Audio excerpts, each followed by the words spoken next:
Bismillahirrahmanirrahim.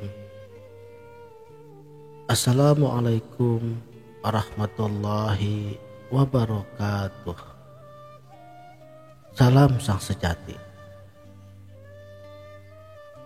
Akal manusia adalah singgasana kemakmurannya. Hati manusia adalah singgasana kemuliaannya. Dan kemaluan manusia adalah singgasana kesuciannya. Ketiga bagian tubuh manusia ini menjadi sarana vital bagi kehidupan sebagai tempat hadirnya sifat-sifat Tuhan untuk menikmati keelokan hasil karyanya.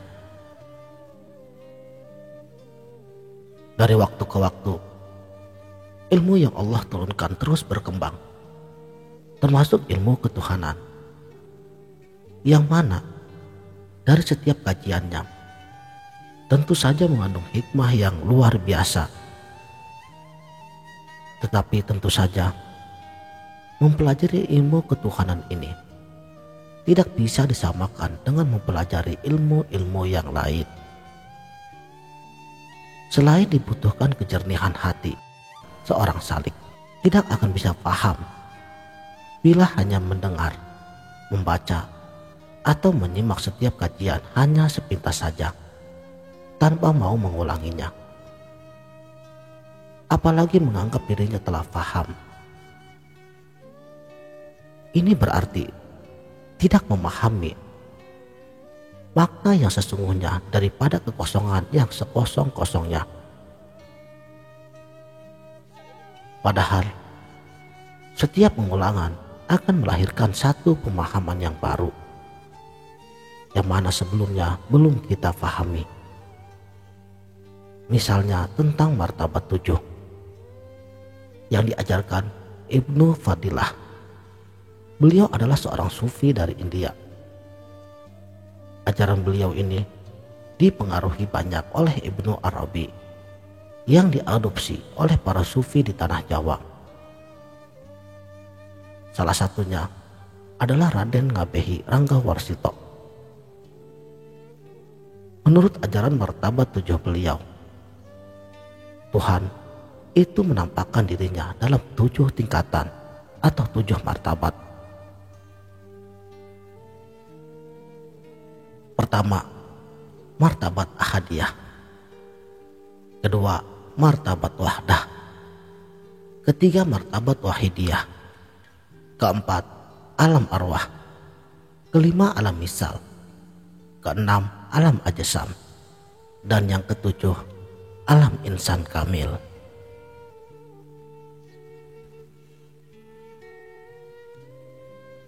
Yang pertama ialah martabat ahadiyah. Ini adalah martabat tertinggi ketuhanan. Di sini Tuhan digambarkan sebagai zat yang tidak bisa disebut dengan apapun. Inilah Tuhan yang sejati bagi manusia. Tidak pandang bangsa dan juga agama. Dalam Islam sering juga disebut dengan keadaan kun hizat atau zat semata-mata. Para sufi Jawa yang banyak dipengaruhi oleh filsafat, mereka menyebutkan dengan istilah aku. Pada keadaan ini tidak ada sesuatu selain daripada zat Tuhan. Tidak ada sifat, nama, ataupun perbuatan. Ibnu Arabi pernah melontarkan gagasan kesatuan semua agama. Hal ini bisa diterima jika dipandang dalam keadaan ini, yakni keadaan aku semata. Kedua, martabat wahdah. Dalam martabat ahadiyah, Tuhan adalah zat suci yang berdiri dengan sendirinya. Tidak ada yang lain selain daripada dirinya. Dia rindu untuk dikenal, namun siapa yang akan mengenalnya? Karena tidak ada yang lain selain daripada dirinya. Kemudian, disinilah Tuhan berkehendak untuk menciptakan makhluk, agar dirinya itu dapat dikenali oleh makhluk tersebut. Inilah proses awal penciptaan. Tuhan hendak menciptakan makhluk, dan untuk menciptakan sesuatu pastilah menggunakan bahan-bahannya. Bahan tersebut diambil daripada dirinya sendiri. Logis, karena tidak ada bahan yang lain selain daripada dirinya. Tidak tersisa ruang sedikit pun untuk selain daripada dirinya. Maka otomatis Tuhan mengambil bahan daripada dirinya sendiri. Jadi sebenarnya penciptaan ini lebih bersifat maknawi. Dia tidak pernah membuat sesuatu yang baru, namun hanya menampakkan diri dengan penampakan yang lain, yaitu dengan diri rahasianya. Tuhan menurunkan kualitas dirinya dari zat mutlak yang teramat suci. Penurunan ini hanya sekedar ungkapan yang bermakna simbolis. Sama halnya dengan air laut yang menampakkan dirinya dengan penampakan lain berupa gelombang. Sebenarnya tidak ada bedanya antara laut dan gelombang. Keduanya adalah satu juga. Inilah martabat Tuhan yang kedua, yakni martabat wahdah. Dia sudah melakukan proses penciptaan yang pertama. Ciptaan pertamanya ini berupa Nur Muhammad atau cahaya Muhammad, yang sering juga disebut dengan Syajaratul Yakin atau pohon keyakinan. Ibnu Arabi, beliau menjabarkannya sebagai pohon kejadian. Cahaya ini memiliki nama agar mudah dikenali. Orang-orang Islam menyebutnya dengan sebutan Allah. Allah Subhanahu wa Ta'ala berfirman, Allah adalah cahaya langit dan bumi. Nur Muhammad itu bukan Tuhan, tetapi juga bukan makhluk. Ia ada di tengah-tengah antara keduanya. Namun dalam martabat wahidiyah ini, Nur Muhammad lebih bersifat ketuhanan. Yang ketiga, martabat wahidiyah, penampakan atau tajalli Tuhan. Pada martabat ini, Nur Muhammad yang bersifat ketuhanan menurunkan dirinya menjadi Nur Muhammad yang bersifat kemakhlukan. Maka cahaya ini tidak lagi sebagai Tuhan, namun sebagai makhluk yang masih berupa satu kesatuan cahaya. Disinilah terjadinya proses penciptaan, sebagaimana yang digambarkan oleh Ibnu Arabi dalam pohon kejadian yang tidak pernah putus mengalir.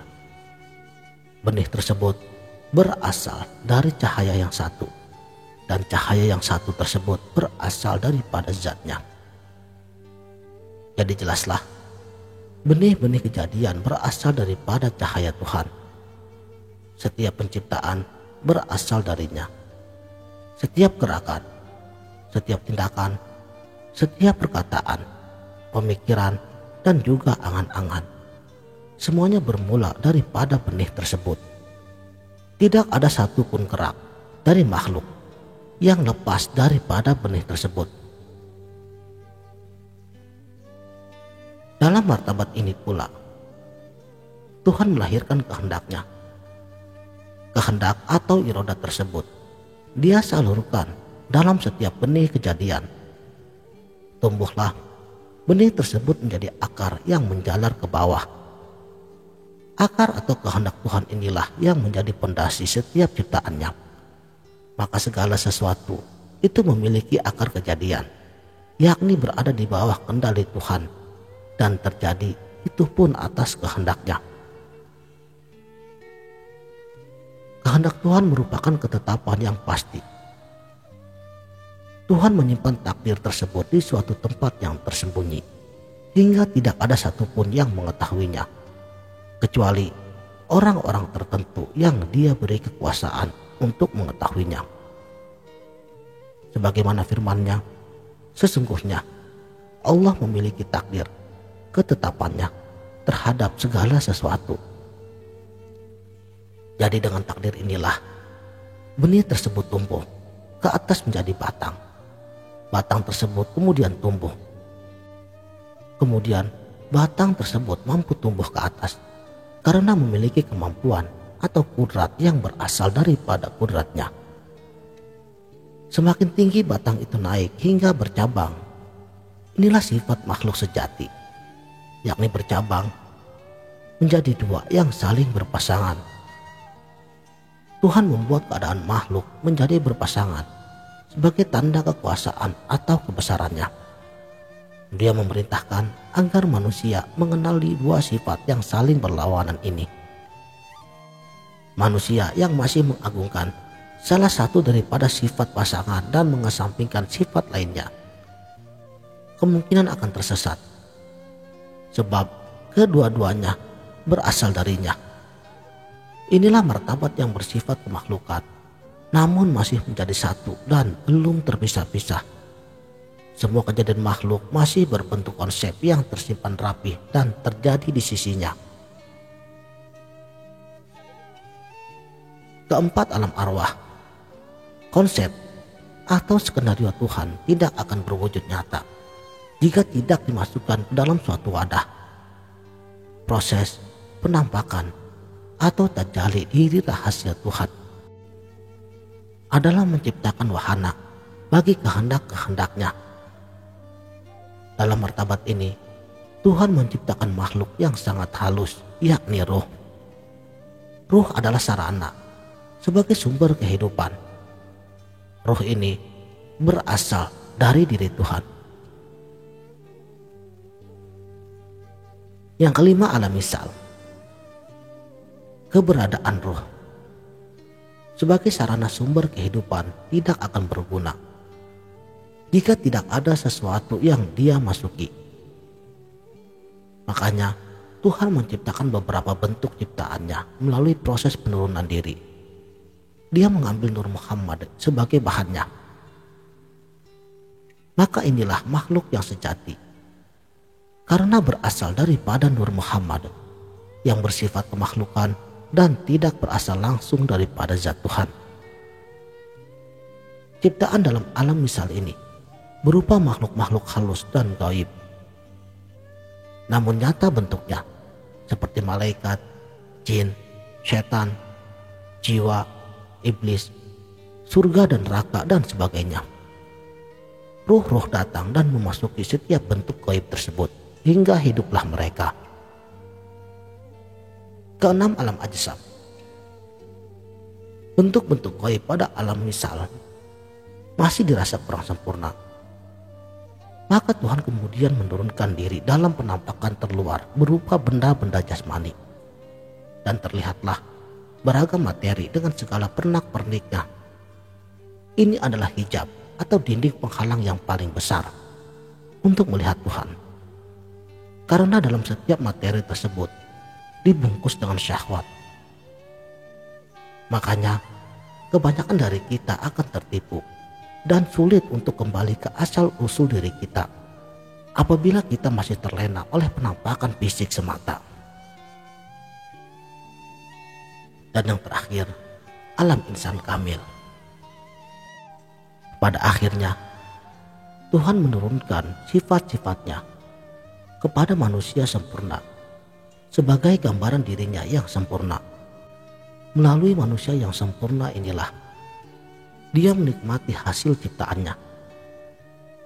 Makanya manusia itu dibekali oleh akal dan hati sebagai sarana untuk kehadiran Tuhan di dalam jiwanya. Kelebihan utama manusia dibanding dengan makhluk Allah yang lainnya adalah kemampuan untuk menampung kehadiran Tuhan hingga menjadi wakilnya, khalifah bagi Allah. Melalui manusia yang sempurna inilah harapannya untuk mengenal dan dikenal akan terlaksana. Sekianlah, mudah-mudahan video ini dapat bermanfaat. Wabillahi taufiq wal hidayah. Wassalamualaikum warahmatullahi wabarakatuh.